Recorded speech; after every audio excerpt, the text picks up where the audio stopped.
Donc les IPA, c'est un sujet important à plusieurs titres. Vous voyez un petit peu le contexte.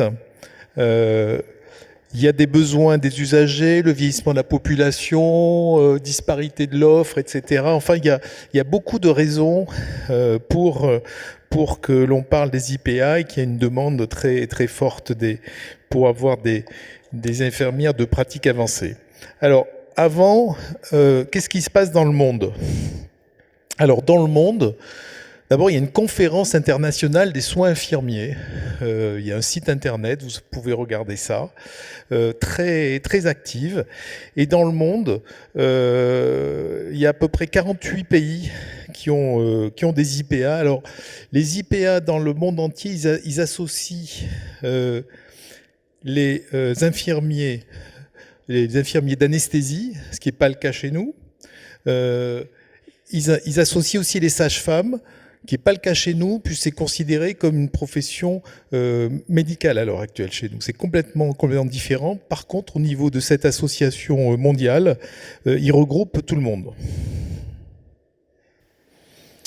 Alors, l'infirmière qui existe en pratique avancée elle a acquis des connaissances théoriques, le savoir-faire aux prises de décisions complexes, de même que les compétences cliniques indispensables à la pratique avancée de sa profession.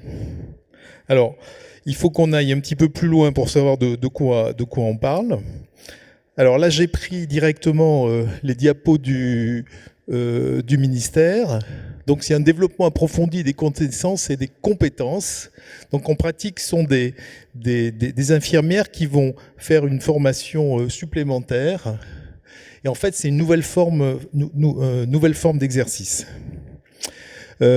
Pourquoi on avait abordé aussi ce sujet-là au niveau du CREC, c'est qu'on a fait plusieurs... donc en ce moment, comme responsable du président du CNP, on a fait plusieurs réunions avec le ministère. Les infirmières pratiques avancées ont déjà un conseil national professionnel officiel, donc ça existe déjà. Et dans le Ségur, on a un objectif de 3000 IPA en 2022 et 5000 IPA en 2024. Bon, c'est pas encore, c'est pas les chiffres réels, c'est un objectif, mais vous voyez qu'il y a des ambitions qui sont importantes. Donc ça fait partie du plan de renforcement de l'accès territorial aux soins, ça fait partie de la stratégie nationale de santé, la stratégie nationale de transformation du système santé, donc c'est une priorité gouvernementale. Ah, d'accord. Ok. On va parler au public.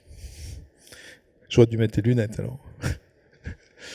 Donc le but est renforcer la coopération avec les professionnels. Et après, c'est des grandes phrases, hein, donner un rôle central aux patients, ça tout le monde dit la même chose.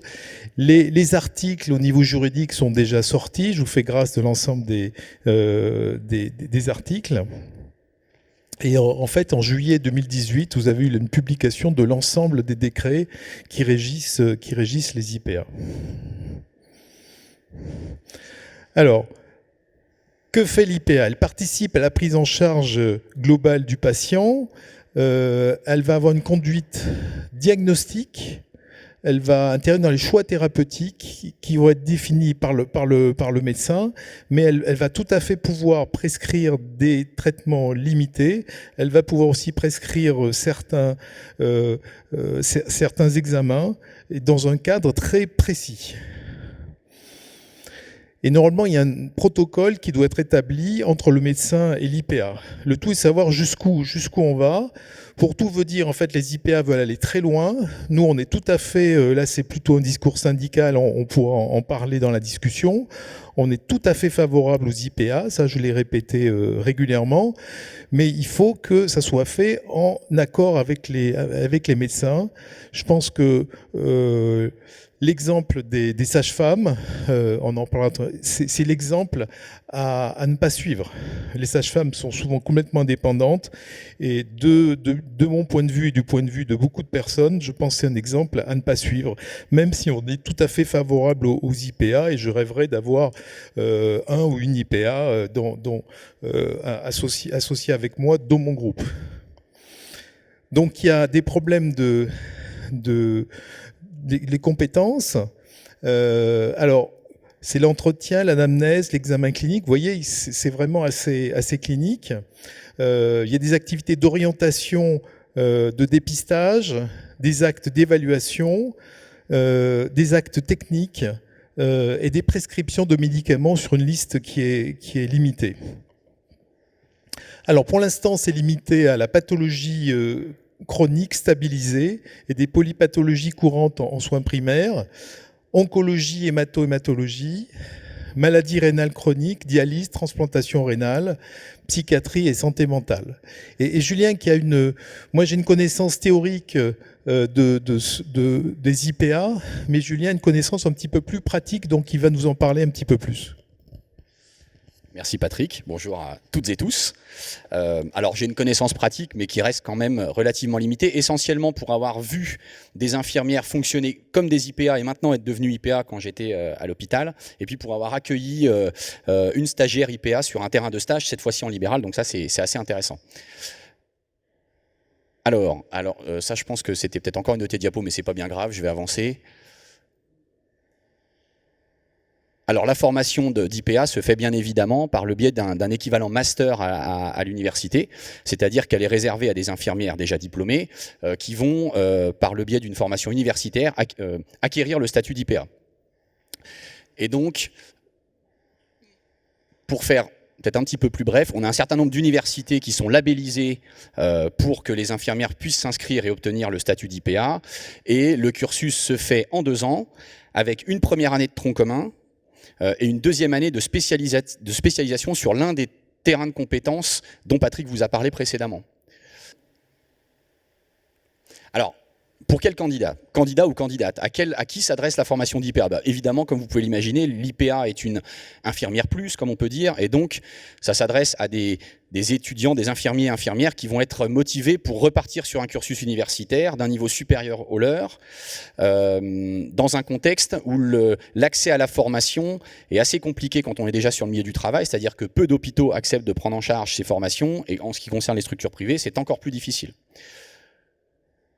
Il faut bien avoir en tête aussi que le rôle de l'IPA n'est pas le rôle de l'assistant médico-technique qui existe déjà aujourd'hui. C'est-à-dire que l'assistant médico-technique, il vient, on va dire, mettre en route une consultation en prenant les constantes, en initiant l'anamnèse, mais le patient après va être vu par le médecin. Donc c'est une façon de faciliter la consultation, alors que l'infirmier ou infirmière de pratique avancée agit en autonomie. Alors sous la responsabilité du médecin, dans un cadre contractualisé avec le médecin, mais le but de l'IPA, c'est d'agir en autonomie et donc de faire des consultations supplémentaires.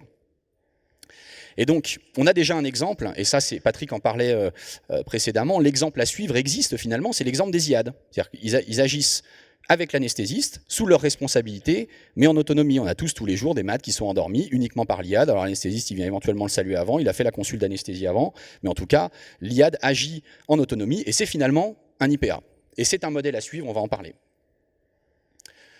Alors, quelques points de vigilance, parce que comme vous l'a dit Patrick, les domaines de compétences ont été régis par décret, c'est-à-dire qu'on ne peut pas dire à un ou une IPA, eh ben, écoute, toi tu vas faire tel domaine parce que je considère que c'est une pathologie chronique stabilisée. Malheureusement, la première limite, c'est que la liste des pathologies chroniques stabilisées a été définie, et comme vous le voyez, c'est essentiellement des pathologies cardiologiques, cardiovasculaires et neurologiques. AVC, démence, insuffisance respiratoire chronique, maladie de Parkinson. Donc pour l'instant, on n'a pas de pathologie chronique stabilisée gastro. Mais ça viendra, et je pense qu'on aura tout intérêt à se battre pour ça, notamment, et ma liste n'est pas du tout limitative, vous aurez peut-être d'autres idées, mais en ce qui concerne les MICI, en ce qui concerne les cirrhoses compensées, ça fait partie de ce qu'on peut appeler des pathologies chroniques stabilisées. En ce qui concerne les autres points de vigilance, eh ben c'est l'IPA, dans son statut, a le droit de s'installer soit en libéral, exclusif, et dans ce cas-là, l'IPA n'a pas la contrainte d'installation qu'ont les infirmières de soins généraux et qui dépendent de la démographie paramédicale locale. L'IPA peut s'installer où il ou elle veut. il ou elle peut aussi exercer en exercice salarié. L'autre contrainte, c'est que l'IPA ne peut pas facturer autant de consultations qu'il le souhaite. On a un forfait qui est défini là encore par décret, qui comporte en fait 4 consultations par an par patient. Donc c'est quand même assez limité. Et dans ces 4 consultations, j'ai mis quelques données chiffrées parce que c'est important pour le modèle économique, on est tous des libéraux ici. Et donc, ces 4 consultations comportent un forfait dit initial, mais qui est facturable une fois par an. C'est pour ça que ce que je vous présente là, c'est annuel finalement. Donc un forfait initial, qui est l'occasion de refaire un point global sur la pathologie chronique.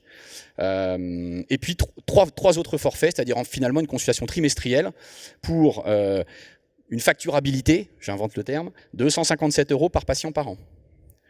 Donc il ne s'agit pas d'être prix Nobel de maths pour comprendre que pour que le modèle économique puisse être existant sur un salaire qu'un ou une IPA peut en attendre, il faut qu'il y ait au moins une file de 300 ou 400 patients. Donc il n'y a pas de nombre maximal de patients par IPA et il n'y a pas de durée maximale de suivi. C'est-à-dire que par chance, on ne pourra pas nous dire bah, ça fait 5 ans que votre IPA suit le malade, au bout d'un moment, il faut que ça rebascule sur un suivi médecin. Et il n'y a pas de forfait pour indemniser les autres professionnels qui travaillent en collaboration avec l'IPA.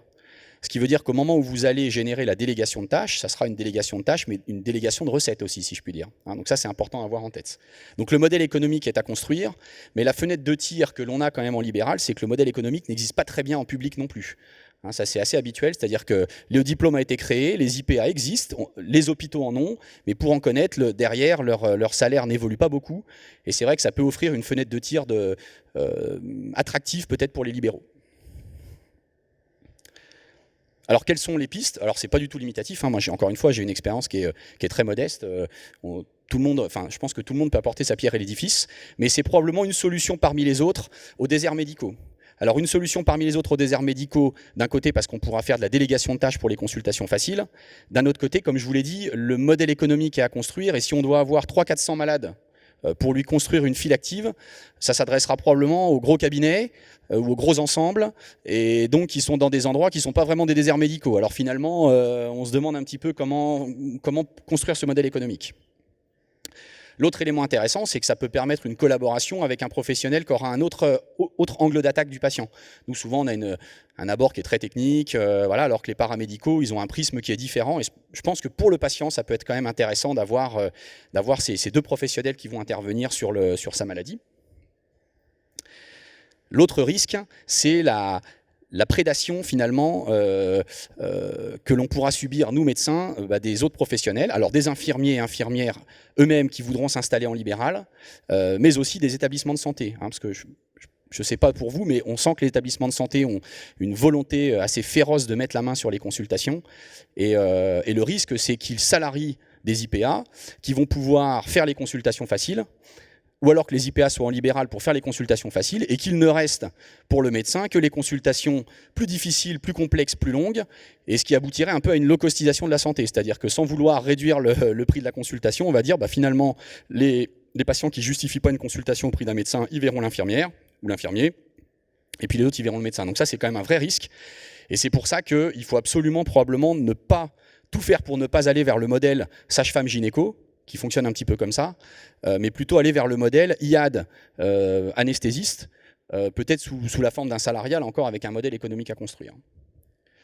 Ce qui est sûr, c'est que, moi je pense en tout cas qu'on ne peut pas occulter la présence des IPA et leur rôle dans les années à venir. Donc la meilleure façon que l'on ne soit pas confronté à un vrai problème économique et médical dans les années à venir est de prendre la situation en main et d'être force de proposition nous-mêmes. Voilà. Mais en tout cas, j'avais fini avec le diaporama. Je pense qu'on peut en discuter maintenant tous ensemble, si vous voulez. Aux dernières nouvelles au niveau du ministère, là, ils sont sur les IPA pour les urgentistes. Donc, il y a déjà un motif de conflit parce que les IPA voudraient faire le tri des patients. Je pense que c'est quand même très compliqué sur le plan médical. Donc, ils sont en train de réfléchir sur les IPA dans les services d'urgence. Après, nous, la gastroentérologie, on avait une volonté d'avoir des IPA de gastro, mais le ministère, à juste titre, ne va pas faire des IPA en fonction de chaque spécialité. On sera probablement dans un pool commun. On a déjà des possibilités d'IPA pour ceux qui font de la cancérologie, donc ça, c'est déjà possible. Et on aura purement des IPA dans tout ce qui est maladie chronique, mais dans un pool commun, il y aura pas, pour l'instant, aux dernières nouvelles, il n'y aura pas d'IPA spécifique de gastroentérologie. Moi, ce que je crois, c'est qu'il ne faut pas que ce soit une réponse aux déserts médicaux. Il n'y a pas de raison que dans les déserts, ce soit des infirmières qui voient les malades, alors que dans les villes, ce soit des médecins. Et puis surtout, si on fait ça, on va estimer qu'une infirmière, finalement, dans le désert, c'est un médecin. Je suis tout à fait d'accord avec toi. Donc je crois que ça, c'est une erreur. C'est à nous de nous organiser pour régler les soins dans les déserts médicaux. Ensuite, moi, j'ai une IPA depuis 10 ans.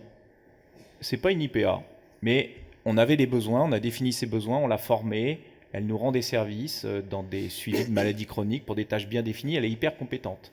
Elle a voulu faire la formation, donc il n'y a pas de financement. Elle est obligée de s'arrêter de travailler et de s'auto-financer sa formation pendant 2 ans. Donc je trouve qu'on est encore en train de monter une espèce d'usine à gaz et qu'il vaudrait mieux autoriser les médecins à salarier des infirmières avec des prises en charge sous notre responsabilité. Je pense qu'on est quand même capable d'organiser, dans beaucoup de professions, on laisse les notaires, on les a laissés avoir des clercs de notaire, leur définir des tâches, et puis voilà. Et la délégation de tâches, c'est quand même un sujet très houleux dans notre métier quand même. Parce que c'est un sujet de conflit. Une fois qu'on délègue une tâche, l'infirmière va se sentir autonome, et puis après, ça fait peur un petit peu à tout le monde. Mais c'est sûr que c'est l'avenir. Mais ça doit être dans notre cadre de responsabilité. Ouais, parce que jusqu'où en fait on peut aller jusqu'où ils ont une prise de décision par rapport aux patients. Est-ce qu'il y a quelque chose qui est défini dans d'autres spécialités? Alors, pour l'instant, c'est défini par les textes. Ce que peut prescrire une IPA, il y a une liste de bilans biologiques, par exemple, qu'elle peut prescrire. Donc tout est bien défini et bien clair. Mais il y a une poussée très importante du groupe des IPA pour aller beaucoup plus loin. Je pense qu'il faut être très vigilant. On a déjà eu des officiers de santé il y a de nombreuses années en France qui ont existé. Ça a été une catastrophe. On ne doit pas évoluer vers des officiers de santé. Et comme le disait Julien, je pense que le modèle des infirmiers anesthésistes, on le vit tous les jours, je pense que c'est un modèle qu'on peut suivre. Les autres, je ne pense pas. Une question dans la salle. Je voulais te demander, quelle est la différence avec les infirmières d'éducation thérapeutique ? Alors, c'est là où justement j'allais en venir, c'est que la majorité des infirmières qui ont fait IPA en onco sont à la base des infirmières de coordination ou des infirmières d'annonce ou d'éducation thérapeutique. Là, ça leur donne un diplôme finalement. Souvent, l'éducation thérapeutique, c'était un DU, c'était voire une formation sur le tas, mais ça peut effectivement correspondre, ça peut être une façon de formaliser leur rôle au quotidien. Mais simplement, là, ça leur donne une autonomie que l'infirmière d'éducation thérapeutique n'a pas vraiment. Voilà. Mais c'est ça la différence. En fait, comme le dit Guillaume, les IPA, en pratique, existent déjà. On a dans plein d'endroits des infirmières à qui on a délégué des tâches de façon plus ou moins formelle. Sauf qu'une fois que c'est formalisé, ça peut donner lieu à des revendications syndicales, alors sans rentrer dans des débats difficiles, mais il faut s'en emparer, quoi. Pour l'instant, il y a un problème de modèle économique et même comme ça a été dit tout à l'heure, au niveau des salariés, parce qu'elles sont pas franchement revalorisées, même quand elles font le travail d'IPA à l'hôpital, donc il y a vraiment un gros problème, comme souvent en France. Marion ? Il y a quelque chose qui marche déjà, mais j'ai compris que ces infirmières-là ne pouvaient pas être officiellement IPA, c'est le protocole Asalée. Parce que ça fait des années qu'il y a un très beau protocole dans des cabinets de médecine générale du Sud-Ouest, où il y a une délégation de tâches aux infirmières avec des protocoles qui sont extrêmement bien définis dans beaucoup de spécialités, cardio, etc. Et pour avoir aidé récemment des médecins à monter une MSP, il y a quelque chose aussi qui fonctionne bien, alors qui n'est pas le statut IPA, parce que c'est compliqué l'IPA. Effectivement, il faut qu'elle arrête tout pour aller se former. Bon, elle n'a pas envie. Il y a les assistantes médicales, qui sont en fait nos secrétaires formés depuis des années. L'assistante médicale, elle aide quand même bien déjà la pré-consultation. Alors elle aide, mais théoriquement, elle n'agit pas en autonomie. C'est-à-dire qu'elle fait la pré-consultation, elle prend les constantes, elle va faire éventuellement un pré-interrogatoire, voilà, donc elle oriente, ce qui permet d'accélérer la consultation, mais elle agit théoriquement pas en autonomie.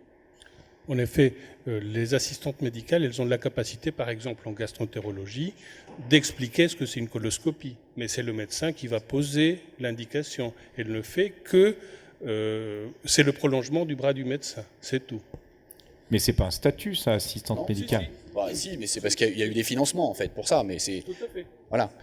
L'IPA, elle va par exemple, excuse-moi Fred, je te coupe 2 secondes. L'IPA, elle va suivre une Mickey qui va bien, elle va dire ça va bien, je renouvelle l'Imurel. Voilà. Alors pour l'instant, ça n'existe pas. Vous avez compris, hein, les Mickey ne font pas partie des pathologies chroniques stabilisées, mais c'est un peu l'esprit. Fred Cordet, la voix du syndicat.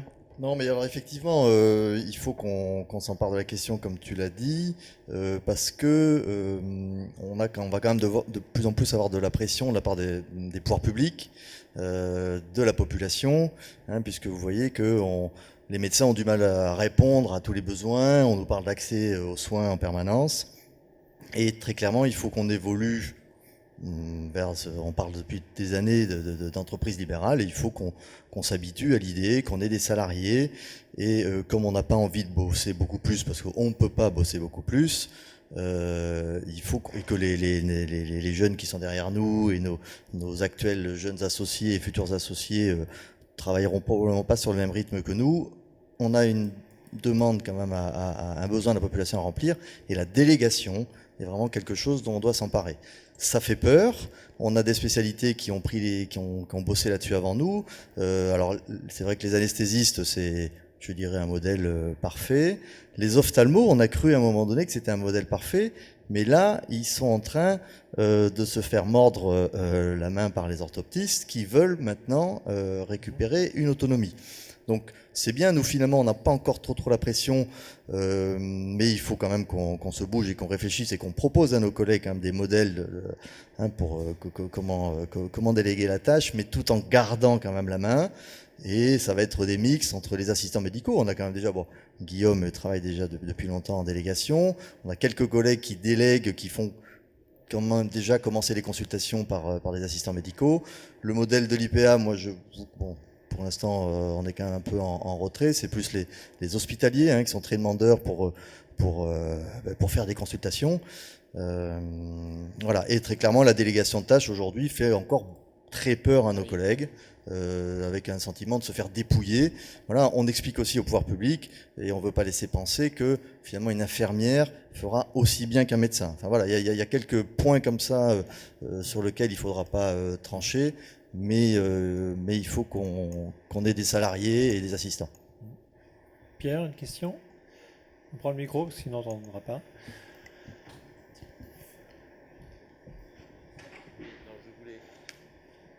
Les IPA, c'est bien, mais la délégation de tâches, il faut faire attention au retour de bâton.